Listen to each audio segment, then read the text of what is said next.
Hello, today is May the 24th, 2026, and I'm going to be reading Judges chapter 7, and this is titled Gideon Defeats the Midianites, and it reads, Early in the morning, Jerubbaal, that is Gideon, and all his men camped at the spring of Harod. The camp of Midian was north of them in the valley near the hill of Morah. The Lord said to Gideon, You have too many men for me to deliver Midian into their hands, in order that Israel may not boast against me that their own strength has saved her. Announce now to the people, anyone who trembles with fear may turn back and leave Mount Gilead. So 22,000 men left, while 10,000 remained. But the Lord said to Gideon, There are still too many men. Take them down to the water, and I will sift them for you there. If I say, This one shall go with you, he shall go. But if I say, This one shall not go with you, he shall not go. So Gideon took the men down to the water. There the Lord told him, Separate those who lap the water with their tongues like a dog from those who kneel down to drink. 300 men lapped with their hands to their mouths.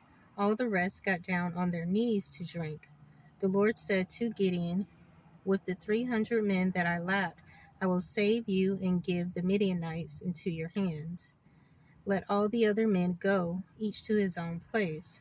So Gideon sent the rest of the Israelites to their tents, but kept the 300 who took over the provisions and trumpets of the others. Now the camp of Midian lay below him in the valley.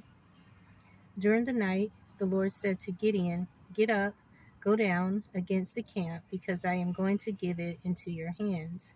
If you are afraid to attack, go down to the camp with your servant Purah and listen to what they are saying. Afterward, you will be encouraged to attack the camp.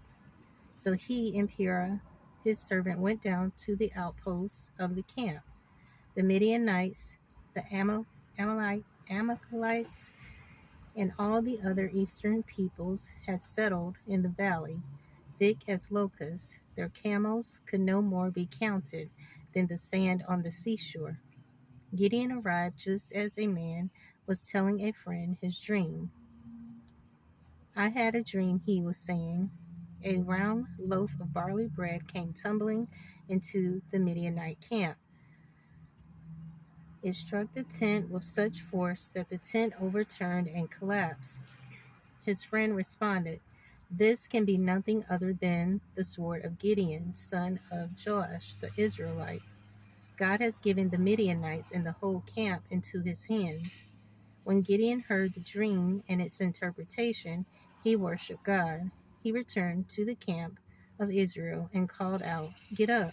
The Lord has given the Midianite camp into your hands, dividing the 300 men into 3 companies.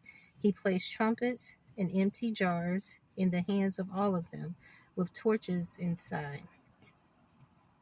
Watch me, he told them. Follow my lead.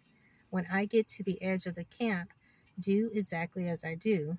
When I and all who are with me blow our trumpets, then from all around the camp blow yours and shout for the Lord and for Gideon.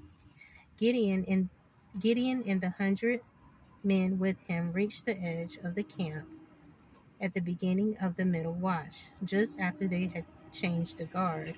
They blew their trumpets and broke the jars that were in their hands. The 3 companies blew the trumpets and smashed the jars, grasping the torches in their left hands and holding in their right hands the trumpets they were to blow. They shouted, A sword for the Lord and for Gideon. While each man held his position around the camp, all the Midianites ran, crying out as they fled. When the 300 trumpets sounded, the Lord caused the men throughout the camp to turn on each other with their swords. The army fled to Beth Shedah towards Zerah, as far as the border of Abel Mohilah near Tabbath. Israelites from Naphtali, Asher, and all Manasseh were called out, and they pursued the Midianites. Gideon sent messengers throughout the hill country of Ephraim, saying, "Come down against the Midianites and seize the waters of the Jordan ahead of them, as far as Beth Barah." So all the men of Ephraim were called out, and they took the waters of the Jordan as far as Beth Barah. They also captured two of the Midianite leaders, Oreb and Zeeb. They killed Oreb at the rock of Oreb, and Zeeb at the winepress of Zeeb. They pursued the Midianites and brought the heads of Oreb and Zeeb to Gideon, who was by the Jordan. So that is the end of Judges chapter 7, and I will pick up in Judges chapter 8, and that will be titled Zebah and Zalmunna. So I hope that you will join me again. Thanks.